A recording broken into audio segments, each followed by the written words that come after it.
Hello hi खम्मा गणी नमस्कार दोस्तों, मैं हूँ समृद्धि और आ गई हूँ आशना एक अनोखी प्रेम कहानी के नए भाग के साथ। तो मेहरबान कदरदार, चलिए मेरी इस बकबक की पाठशाला को बंद करते हुए बढ़ते हैं आशना एक अनोखी प्रेम कहानी भाग 7 की ओर। तो ऐसे ही गाना ख़त्म होता है और फिर तीनों आकर आशना के पास बैठ जाती हैं। तब किसी के भी पति नहीं है, कुछ बताइए अपने पतियों के बारे में, कृथा ने शैतानी तरीके से पूछा और फिर भावना जी को पहले शुरू करने को कहा। तो सुनो, मेरी ना नई शादी हुई थी आधी रात से, तो एक दिन मेरा पैर मुड़ गया था बाथरूम में फिसल कर, तो पूरा दिन वो मुझे गोद में उठाकर घूमते रहे। भावना जी ने थोड़ा शर्मा कर और हंस कर कहा, हाँ स्वीट ऑफ अंकल, वो कितने रोमांटिक थे।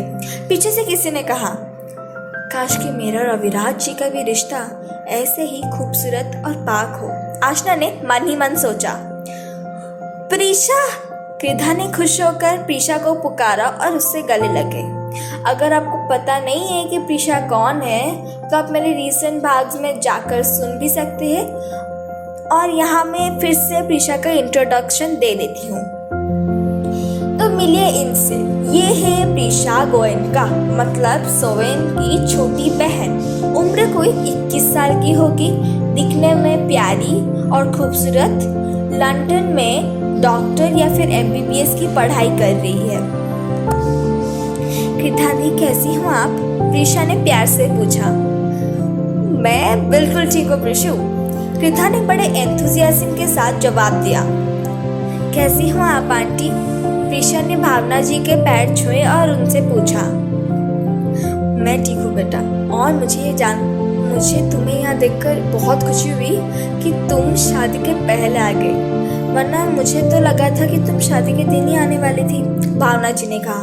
हाँ आंटी, सब लीव के लिए मान नहीं रहे थे और मेरे साथ चिल्ला के बात भी की और रोते रोते वहाँ से चली भी गई। और एक दिन सर ने मुझे लीव दे दी और सर के हाथ पे पट्टी था, जैसे कि किसने उनको बहुत पीटा था, और वो तो मुझसे ऐसे बात कर रहे थे जैसे कि मैं कोई चुड़ैल या फिर भूत हूँ। प्रीशा ने बड़ा अजीब सा मुंह बनाकर ये कहा।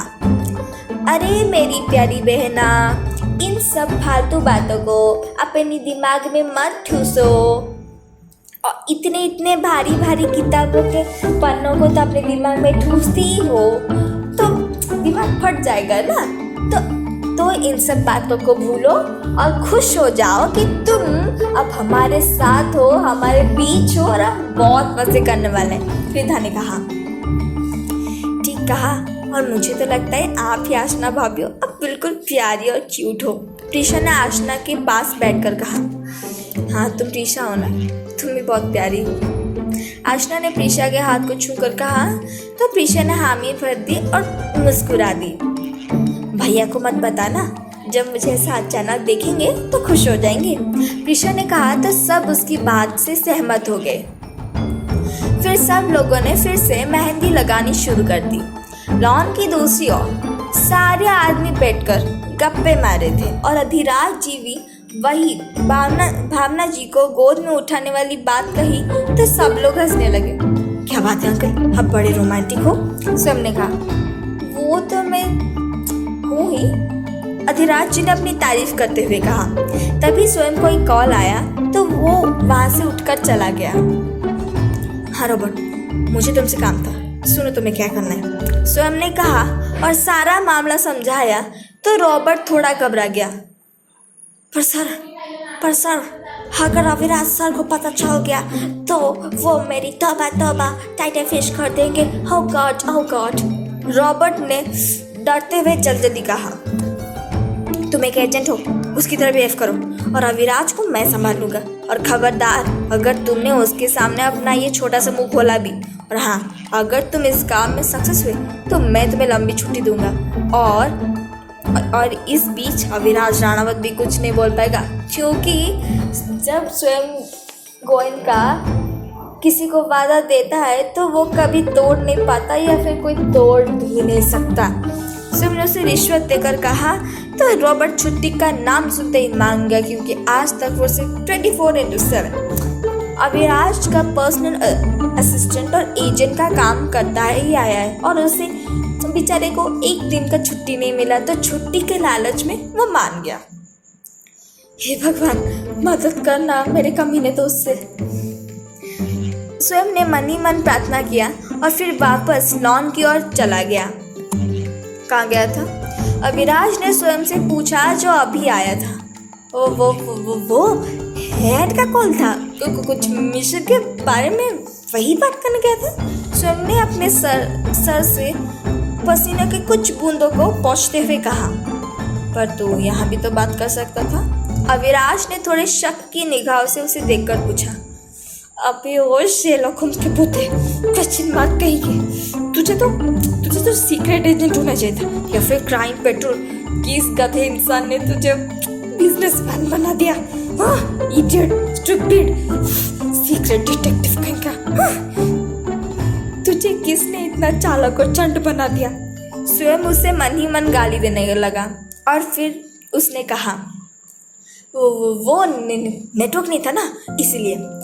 चलो अब सवाल जवाब बंद करो और ये बताओ अविराज कि तुम्हें आशना कैसी लगती है? आलोक जी ने बड़े उत्सुकता से पूछा। अच्छी लगती है, अविराज ने सिर्फ एक ही लाइन में कहा तो सबका मुंह लटक गया, क्योंकि सबको पता था कि अविराज अपने दिल की बात सिर्फ उसके दादाजी से ही करता था, जो कि उस काले रात के बाद चल बसे। और इस काले रात या फिर काली राज को जानने के लिए आपको मेरे साथ और सुनना होगा और कहानी को एक्सप्लोर करना होगा। यहाँ आशना की आधी मेहंदी हो चुकी थी। दीदी, इसका नाम लिखूं? मेहंदी वाले ने पूछा तो आशना ने शर्मा कर अविराज का नाम बताया। और ऐसे लिखो कि अविराज भाई रात भर उनका नाम ढूंढते रह जाए, प्रीशा ने कहा। और इसके साथ ही आशना की मेहंदी पूरी हो गई और सब महिलाओं की भी मेहंदी पूरी हो गई। मुझे लगता है कि स्वयं कुछ कहता उससे पहले ही उसने प्रीशा को देखा। प्रीशा! स्वयं ने उससे जोर से पुकारा और खुश होकर उससे गले लग गया। और फिर उसे जल्दी आने की वजह पूछी तो प्रीशा ने उसे जल्दी लीव मिल जाने की वजह बताई। अच्छा चलो, आज मेरी प्यारी बहना को मैं अपने हाथों से खिलाऊंगा। स्वयं ने बड़े प्यार से प्रीशा के गाल को छूकर कहा और उसे खिलाने लगा। आलोक जी रागिणी जी और खिदा को खिला रहे थे, हेमंत जी हीरल जी को खिला रहे थे, अधिराज जी भावना जी को खिला रहे थे और विनीता जी की तबीयत थोड़ी खराब थी, जिसकी वजह से वो कमरे में आराम कर रही थी और अब आशना अकेली पड़ गई थी। अब मुझे मेहंदी सूखने तक रुकना पड़ेगा। भूख तो लगी है पर दादी को परेशान भी नहीं कर सकती, और फिर सब लोग अपनी बेटी और पत्नियों को भी खिला रहे हैं। काश कि कोई होता जो मुझे भी ऐसे प्यार से खिलाता। आशना ये सोचकर थोड़ा मायूस हो जाती है। खाना खाइए, भूख लगी होगी। अविराज ने आशना की तरफ एक निवाला बढ़ाकर कहता है, जो कि आशना के लिए खास खाना लेने गया था। आप यहाँ क्या कर रहे हैं? आशना ने हैरान होकर अपना मुंह खोला तो अविराज ने उसके मुंह में एक निवाला रख दिया। थैंक यू, आशना ने अपनी आंसू भरी आंखों से उससे कहा तो अविराज उसके जज्बातों को समझ गया। आपकी इन प्यारी आंखों में मैं आंसू नहीं देख सकता, अविराज ने प्यार से कहा और आशना की आंखों से आंसू पोंछकर उसकी आंखों को चूम लिया। उसको तो खो चुका, अब महादेव ने मुझे एक और मौका दिया है आशना के रूप में, तो मैं उन्हें नहीं खो सकता। और आज सिर्फ और सिर्फ अविराज शरणागत की है। अविराज ने मन ही मन सोचा। कहाँ खो गए? आशना ने पूछा तो अविराज ने उसे कुछ नहीं कहकर खिलाने लगा। प्रीशु, स्वयं ने प्रीशा को खाना खिलाते हुए उसे पुकारा। हाँ बोलिए भैया, प्रीशा ने कहा। क्या मैं प्रेम चोपड़ा जैसा दिखता हूँ? क्या मतलब मैं सच में टकला होने लगा हूँ? स्वयं ने बड़ी रोनी सूरत और क्यूट सा सूरत बनाकर अपने बालों पे हाथ फेरता हुआ कहा। क्या भाई, आप बहुत टकले, अरे आप बहुत हैंडसम हो और लड़के आप पे मरती है, और दुनिया की किस आठवीं अजूबी ने आपसे कहा कि आप प्रेम चोपड़ा जैसे हो? प्रीशा ने हंसते हुए पूछा।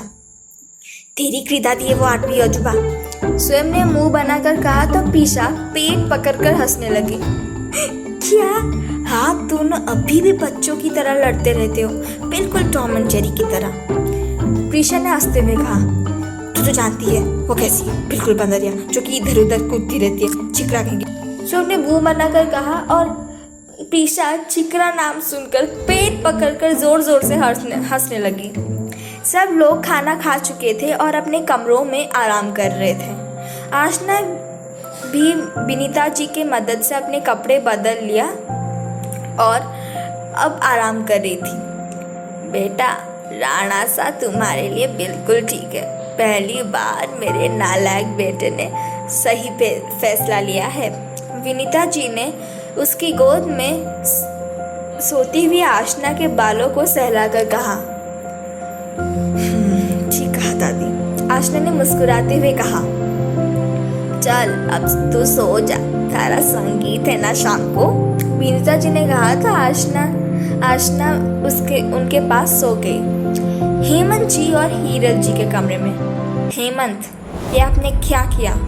हम ये उस मनहूस लड़की को नीचा दिखाने के लिए कर रहे थे, पर इतने अमीर घर में उसकी शादी सच में हो रही है। मैं चाहती थी कि मेरी बेटी इस घर की रानी बने, ना कि वो मनहूस लड़की।